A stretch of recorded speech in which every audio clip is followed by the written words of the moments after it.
United states ग्रां pre में max Verstappen ने America के सर्किट ऑफ द अमेरिकास में उच्च ग्रेडेशन के बीच ब्रिलियंट टायर स्ट्रैटेजी के माध्यम से जीत हासिल की। लुइस हैमिल्टन और लैंडो नॉरिस दोनों शानदार कौशल से ड्राइव करते हुए शेष पोडियम स्थानों को भरे। रेस में एक आक्रामक ओपनिंग देखा गया, जहां नॉरिस ने चार्ल्स लेक्लेर्क पर एक अद्वितीय मनोवृत्ति का प्रदर्शन करते हुए पहले दौर के आधे से भी पहले लीड को जीत लिया। उनके पीछे पिएस्ट्री ने एक प्रभावशाली शुरुआत की, 4 स्थानों को चढ़ते हुए। 3 लैप्स के भीतर ओकॉन ने अपने साइड पॉड में क्षति की रिपोर्ट की, जो संभवतः पिएस्ट्री के संपर्क के कारण हुई, जिसके बाद रसेल ने उसे पीछे छोड़ दिया। इसी बीच पेरेज ने इस संघर्ष का फायदा उठाते हुए ओकॉन के अल्पाइन को पीछे छोड़ दिया।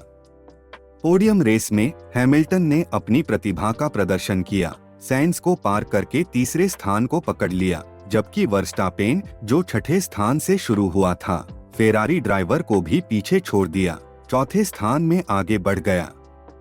10 से कम लैप्स पूरे होने के साथ 7 बार के चैंपियन हैमिल्टन ने नेता नॉरिस की पीछा करना शुरू की। दुर्भाग्य से ओकॉन के लिए उनकी रेस उनकी कार में हुए पहले क्षति के कारण जल्दी समाप्त हो गई।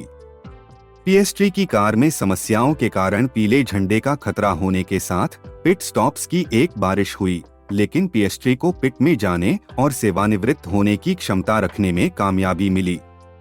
ट्रैक पर वापस लेक्लेर्क और वर्स्टापेन के बीच एक तीव्र युद्ध हुआ, जिसमें लेक्लेर्क ने अपने रक्षात्मक प्रयास में ट्रैक छोड़ दी।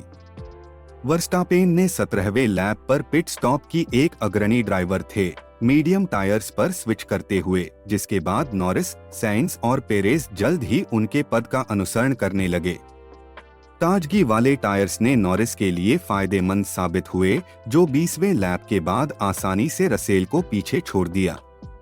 लैप 24 पर रेस का युद्ध भूमि पर रणनीतिक शतरंज मुख्यतः आया, जब मैक्लारेन, फेरारी, मर्सिडीज और रेड बुल ने पिट करने का सही समय और उच्चतम हाथ प्राप्त करने के लिए सर्वश्रेष्ठ टायर का विचार किया। यह तब हुआ जब लैप 28 पर वर्स्टापेन ने निर्णायक कदम उठाया, नॉरिस से आगे बढ़ते हुए एक कुशल मनोविज्ञान से, जिसने ब्रिटिश ड्राइवर को रक्षात्मक बना दिया। रेस के अंतिम चरण में हैमिल्टन और नॉरिस ने दूसरे स्थान के लिए कठोरता से टकरार की, जहां मैक्लारेन ड्राइवर ने एक जोखिमपूर्ण रक्षात्मक कदम उठाया, जिससे हैमिल्टन की मर्सिडीज के साथ संपर्क के करीबी से बचा। अंततः हैमिल्टन को सेकंड स्थान सुरक्षित करने में कामयाबी मिली। दुखद तौर पर अलोंसो को कम से कम 5 लैप बचे होने के कारण फ्लोर समस्याओं के कारण सेवानिवृत्त होना पड़ा। एक अंतिम ट्विस्ट ने पेरेज को 5वें स्थान पर लेक्लेर्क को पीछे छोड़ दिया, जो एक सचमुच मोहक रेस को समाप्त करता है, जो शुरू से अंत तक फार्मूला 1 की मूल तत्व को संक्षेप में बांधती है और इसके अनंत रोमांच को। नमस्ते फार्मूला 1 प्रशंसकों, मैं एंजो हूं, आपका रेस गाइड और हाई स्पीड संबंधित सभी चीजों के लिए प्रस्तुतकर्ता। F1 के लिए जज्बा चैनल पर हमारे दैनिक पॉडकास्ट के एक और बिजलीदार एपिसोड में आपका स्वागत है। हमेशा की तरह मेरे साथ हमारे मान्य टिप्पणीकार मिस्टर विलियम हैं, जो सदैव सतर्क और अनंत ज्ञानी हैं। उस परिचय के लिए धन्यवाद एंजो। वापस आना बहुत अच्छा है दोस्तों। और हमारे पास दृढ़ और तेजस्वी विक्टोरिया हैं, हमारे ट्रैकसाइड रिपोर्टर। हे सभी, मुझे यहाँ होने पर बहुत उत्साह हो रहा है, क्रियाशीलता में डूबने के लिए तत्पर हूँ। यह पॉडकास्ट हर दिन प्रसारित होता है और रेस वीकेंड के दौरान और भी अधिक, क्योंकि हम जानते हैं कि आप फार्मूला 1 के उस दिल दहलाने और रबर जलाने वाले दृश्य का पूरा मजा लेने के लिए पर्याप्त नहीं हो सकते। यदि आप हमारे जितने ही उत्साही हैं, तो कृपया उस सदस्यता बटन पर क्लिक करें, सूचना घंटी बजाएं और हमें टिप्पणियों में अपने विचार बताएं। इन संग्रहणों को अपने दोस्तों और परिवार के साथ साझा करने से हमारे चैनल को ही नहीं, बल्कि यह अद्भुत खेल के प्रति प्यार भी फैलता है। अब मुझे आपको बताना होगा, आज की किस्त में हमें एक बहुत सारी चीजों को विश्लेषण करना होगा जो एक्शन से भरपूर यूनाइटेड स्टेट्स ग्रां प्री में हुआ। आप इस अद्भुत रेस की विस्तृत जानकारी नहीं छोड़ना चाहेंगे। हम आपको बताने के लिए डूब रहे हैं कि क्या हुआ था। याद रखें दोस्तों, हम यहाँ आपको फॉर्मूला 1 की दुनिया से ऊंचाइयों, नीचाइयों और सब कुछ लाने के लिए हैं। इसलिए बेल्ट बंध लें और हम पूरी गति से चलें।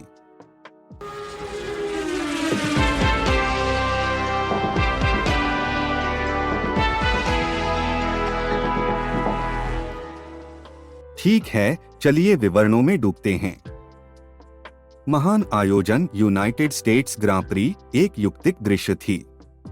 सर्किट ऑफ द अमेरिकास में मैक्स वर्स्टापेन ने विजेता की प्रतिष्ठा प्राप्त की, जो कंपाउंड की उच्च अपघटन के कारण टायर रणनीतियों के द्वारा महत्वपूर्ण रूप से प्रभावित हुआ। पोडियम को लुइस हैमिल्टन और लांस नॉरिस ने पूरा किया। माफ कीजिए बातचीत में बाधा डालने के लिए, लेकिन मुझे लगता है कि वहाँ एक छोटी सी गलती है।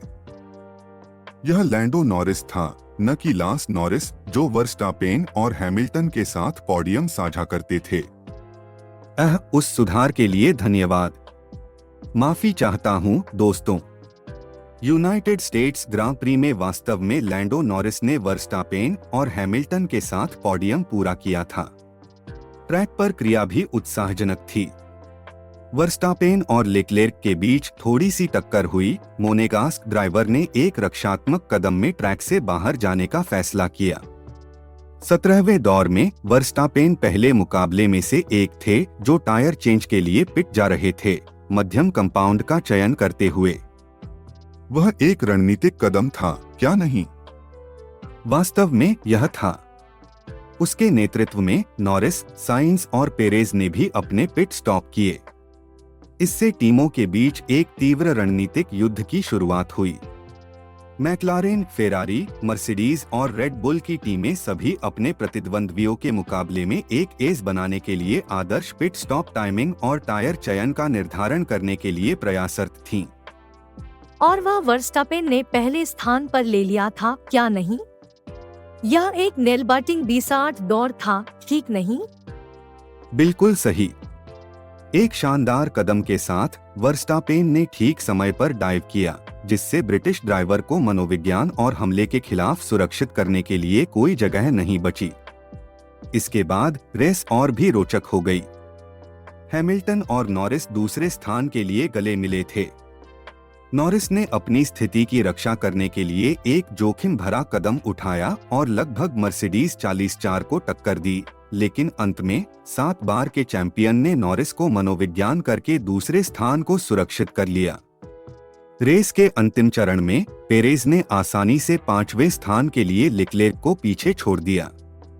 तो जैसा कि हमने चर्चा की थी, यूनाइटेड स्टेट्स ग्रांड प्री ने रणनीतिक निपुणता का प्रदर्शन किया, साथ ही ट्रैक पर होने वाली रोमांचक कार्रवाई के साथ भी।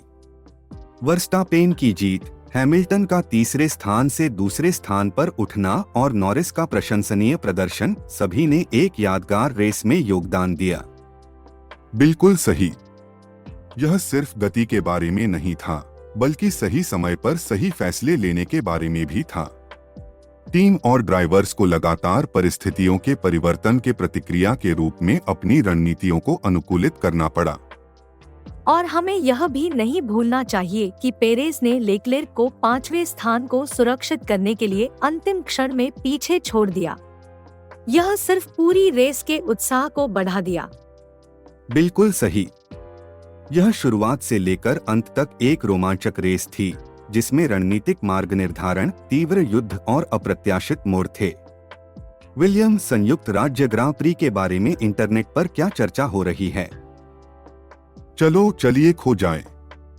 लगता है कि हमारे दोस्त F1 बॉट ने 2023 की संयुक्त राज्य ग्रां प्री के बारे में एक जीवंत चर्चा शुरू की है। इसने कुछ रेस संबंधी जानकारी, ट्रैक के विवरण और रेस कार्यक्रम भी साझा किए हैं। काफी उपयोगी, नहीं? यह वास्तव में ऐसा है। फैंस क्या कह रहे हैं? चेल्सी एली ने टिप्पणी की कि मैक्स को धीमी पिट स्टॉप मिली। प्रतिक्रिया में स्कम्बरनॉल्ड ने टोटो के वापसी और ऊंचाई पर टिप्पणी की, जबकि एपल पिरस्ट्रॉबेरी ने गवर्नर के राजनीतिक दृष्टिकोण के साथ असंतुष्टि व्यक्त की। यह काफी विचित्र रायों का मिश्रण है। क्या और कोई महत्वपूर्ण बात है? हाँ, कुछ और दिलचस्प टिप्पणियां हैं। जुबैर हामिद ने राजनीतिक चर्चा पर हास्यास्पद टिप्पणी की। अनाकोर ने भी टोटो की ऊंचाई के बारे में टिप्पणी की।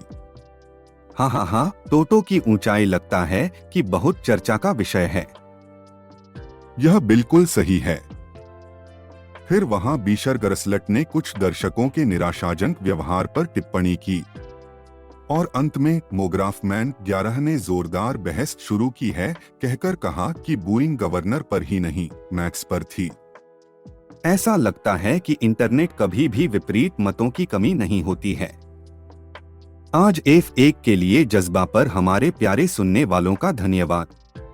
हमने संयुक्त राज्य ग्रां प्री को विश्लेषण करने में अद्भुत समय बिताया है, रणनीतियों पर चर्चा की और इसके बारे में अपने दृष्टिकोण साझा किए हैं। उम्मीद है कि आपको पसंद आया होगा। न भूलें सब्सक्राइब करें और नोटिफिकेशन बेल पर क्लिक करें ताकि आप हमारे किसी भी एपिसोड को न छूने। और जब आप इसे कर रहे हो तो अपने दोस्तों के साथ हमारे पॉडकास्ट को क्यों नहीं साझा करते हैं?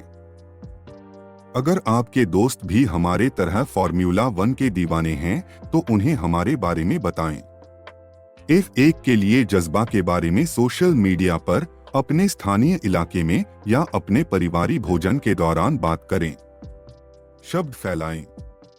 हमें आपसे सुनने का बहुत आनंद होता है, इसलिए कृपया हमें एक टिप्पणी छोड़े, हमें बताएं कि आपको क्या लगता है, अपनी पूर्वानुमानों को साझा करें। हम सभी को पढ़ते हैं, मैं वादा करता हूं। बिल्कुल, और अपनी आंखें खोले रखें हमारे अगले एपिसोड के लिए।